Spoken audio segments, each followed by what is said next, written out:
My roots are deep here, being the fourth generation to farm this land.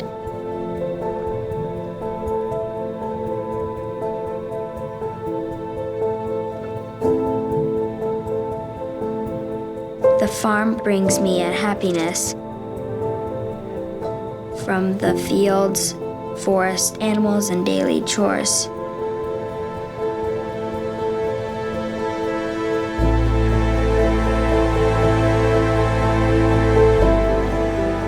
It brings an independence from the grocery store, which is priceless.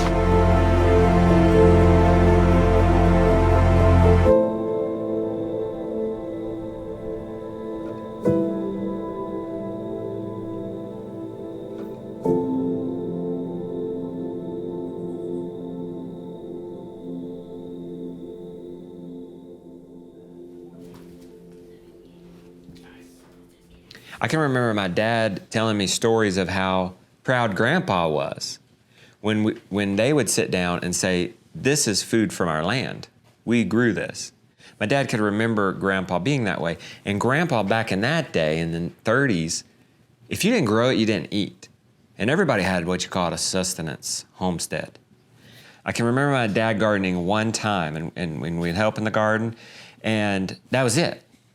And I can remember thinking, because he would tell me all these stories of his past, of how they would sustenance farm this land, and it wasn't this like begrudging thing. It was this cool thing, and he had good feelings towards it. And one day, he did that garden, and then that was kind of it.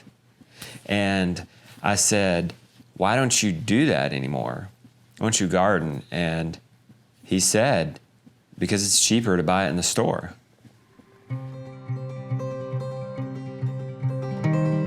My dad would keep cows, I think probably just for nostalgia, but probably more important, for the tax write-off. I mean, he was a frugal guy. We were made to feed them their hay and grain, but really it wasn't like what I do now in the sense that, we're rotational grazing, it's a little more management intense. Our cows were throw the hay in the winter, they come get it, they walk away. In the summer, nothing. Make sure the fences are okay. They had access to the creek. For him, he didn't make that connection of the pesticides, the herbicides, the lack of nutrients in it, because it's this huge monoculture thing, this connection to life. He wasn't seeing it that way. So when we started to grow our own food, it was, nothing but electric energizers and how to herd a cow. Had to learn everything from scratch. And in fact, when we started learning it, when we picked up on Joel Salatin, and that means we're moving our cows every day to new paddocks, my dad gave a big resistance. I almost feel like he felt threatened. He used to call my wire, I would set up these electric wires to move the cows in every day. He would used to call them the crazy wires. And almost make fun.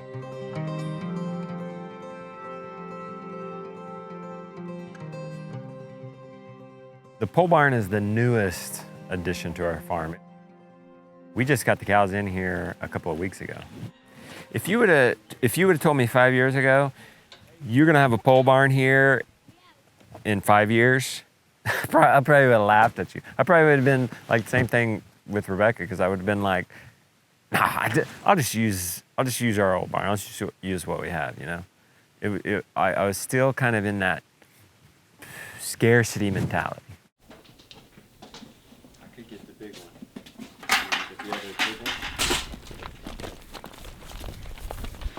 There was a mental shift from our difficult times to where we are now. There was a huge mental change, and that included a mindset of abundance.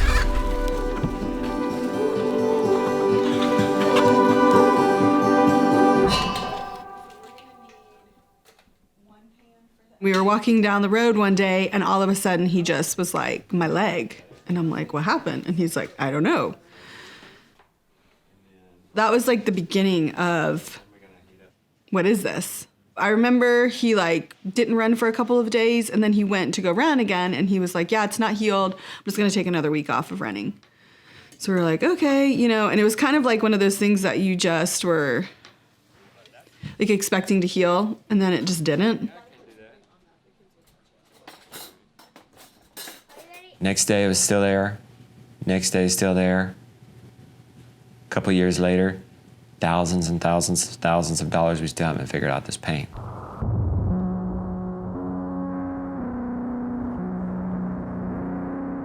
And the pain has then moved, and it's in my feet. My feet hurt. Then I'm going through these mood swings, and I'm depressed. He's 34 years old. He can like barely walk. And we started like seeing doctors, and nobody knew. We saw a physical therapist. Even one doctor treating me and saying, getting to the end of his rope and saying, here's a psychiatrist. And we started seeing this doctor in Raleigh, and I just remember it being so much money. How are we gonna pay for this? And so I was like, you have to get credit cards. I hated to get those credit cards. In my heart, I was against debt, but really it was the only option, and hopefully the credit cards was gonna be temporary, so that get through this hard time, get me better, I'll get back earning. But eventually it became, we're gonna have to get another credit card and another one, and eventually they're not gonna give us any more credit cards. He also said to me, I feel horrible because I'm taking all of our money to try to find what's wrong with me. Our whole lives felt like they were spiraling out of control. I remember going to the grocery store, and I remember having this list, and I just remember thinking, like, we can't afford this. Like, I don't know where we're gonna get the money. We did dumpster dive. That was another way that we were helping with the groceries.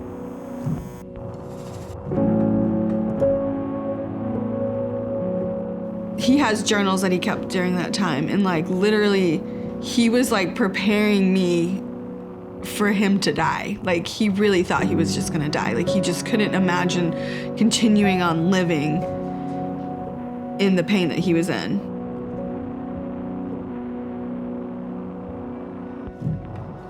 Finally, one doctor saw it. I think it's Lyme disease. And Rebecca starts crying. I don't know what the implications are of Lyme disease. You end up taking blood tests, and sure enough, I got Lyme disease.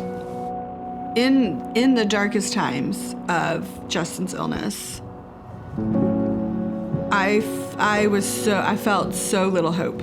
I just remember crying, just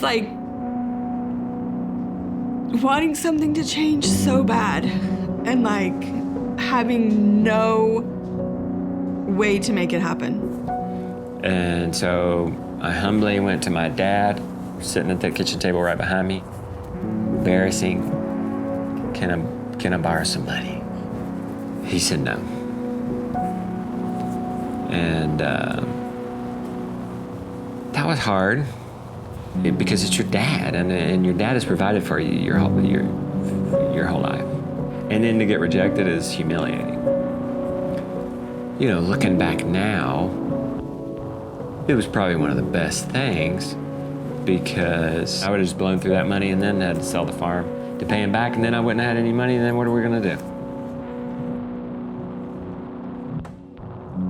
So Rebecca and I are laying in bed at night, and Rebecca said, "Did you put the chickens up?"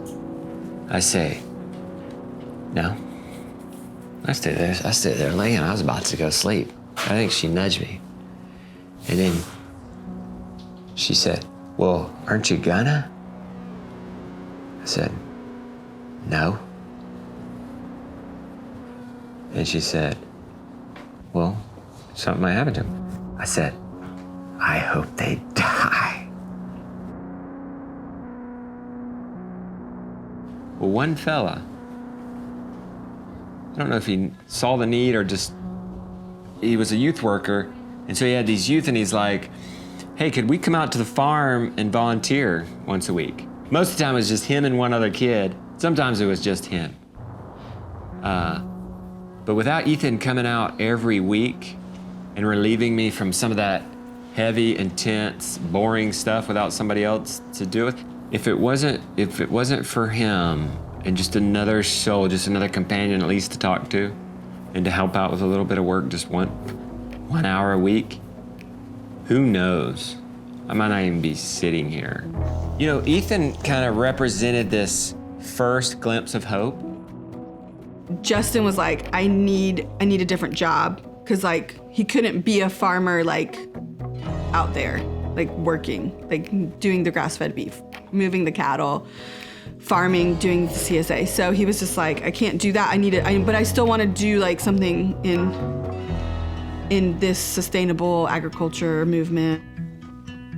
Come in with this idea to launch this chicken product. So he ended up coming up with the concept of permaculture chickens. When we would tell people what we were doing, they were like, what? Like they would glaze over. Like, you're gonna sell a chicken video? You're like, yeah, that's what we're gonna do. It's gonna work. It'd be a film, it'd be an ebook. We would tell our friends, and you could look in their eyes. They were nice to us, but they thought we were absolutely crazy. You could tell what they were thinking. You're gonna make a movie on chickens? This is gonna get you out of your debt? Like, it's gonna sell? Well, we don't have no money, right? So what are you gonna do? Well, this is the time of Kickstarter. I'd heard about Kickstarter where, hey, wait, you get money for the project ahead of time? I'm down. I didn't have any experience in filming per se, how to go about this. And Ethan gave me my lead. But going into it, it's like, oh, is this thing just gonna flounder for 30 days? Is it gonna work? I've never done anything like this. And then is all my family and friends am I gonna see it in their eyes? I told you so. I told my dad about this, mistake. He told me, you'll never sell 4 copies. And he was trying to be nice. He was trying to prevent me from going into all this effort, going down this other, spending some money on it.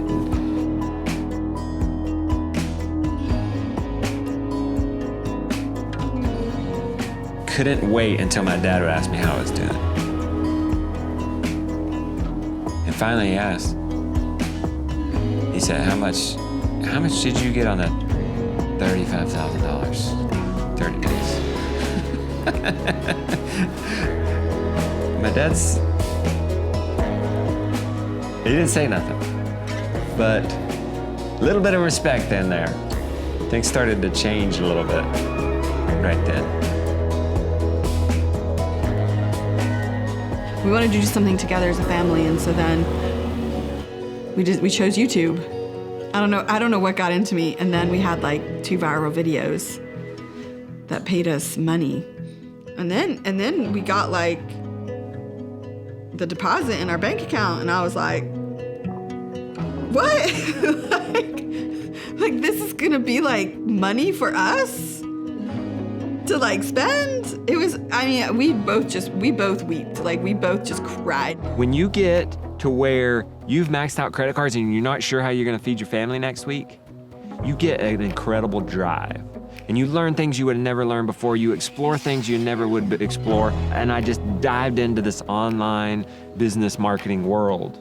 Consuming podcasts as I drove, audiobooks, while I'm milking, as I'm doing dishes. I used to have live periscopes going on all these business guys. So that drive that came from the bottom of the financial ended up giving me, now that we're stable, a drive to inspire and to reach so many that we're able to give back in big ways.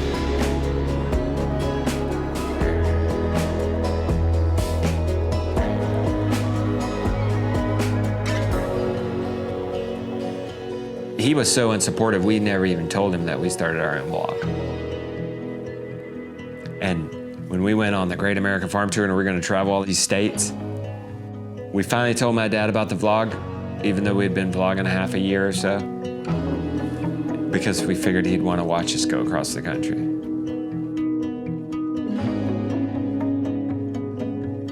We were talking about some vlog, When I was talking about how we're following the sheep, the sheep are following the cows, and the sheep are eating stuff the cows didn't eat, and they're just really cleaning up the weeds.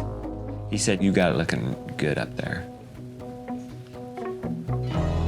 And that was his way of finally saying, okay, you may be doing it different, but this is really legit, and you do have it looking good up there. And then, long story short, he became our #1 fan. And if the vlog wasn't up by 8 p.m., he'd call me to make sure I was all right and where was the show.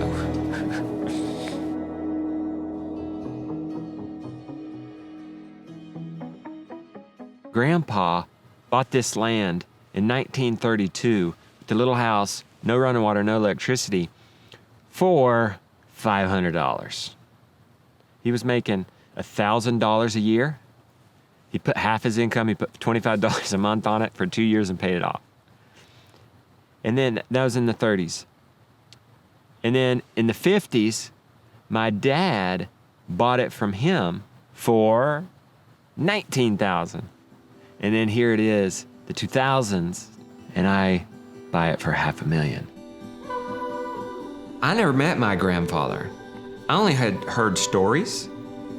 But in some ways, when I sit down to the table and I have pride rise up in me because of what we're consuming, it gives me chill bumps sometimes because I connect with Grandpa. Didn't even know. And now this land is a memorial. But in that concrete, I engraved my name, Big Papa. Nobody calls me that yet, but I'm thinking ahead. I want my grandkids to know, remember, I love you. I loved you before I even knew you. I built this for you. And what kind of gift is that for me to give to them? That's good. That's a good gift.